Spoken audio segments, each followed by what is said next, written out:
saya ada sejarah ektopik 2 kali, both of acute remove. Kemudian masa tu dalam ward kan, cari dalam ward tu masa tengah ektopik, dah siap selesai ektopik, jumpa satu influenza yang macam mana yang macam kami lah ni interview macam ni.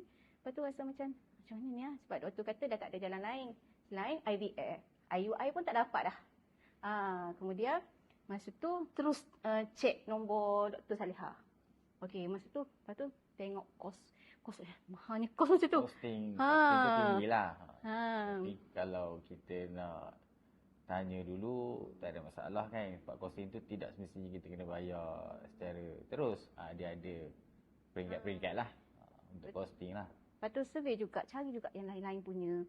Cari yang lain-lain tapi rasa macam sini paling terbaik kan. Tapi kami tak fikir panjang masa tu. Ambil masa selepas 2 bulan je selepas ektopik. Tak sampai. Datang sini doktor suruh rehat 2 bulan. Baru mulakan prosedur.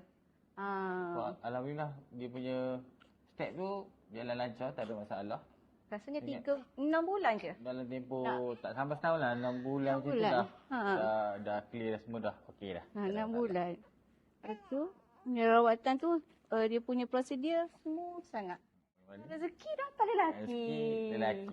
Dapatlah sepasang.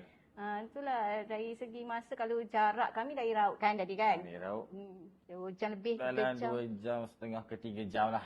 Plus minus gitulah. Tak ada. Jadi kalau saya dari Terengganu pun saya rasa tak ada masalah lah untuk saya datang ke sini. Weh, nak tengok kamera lagi.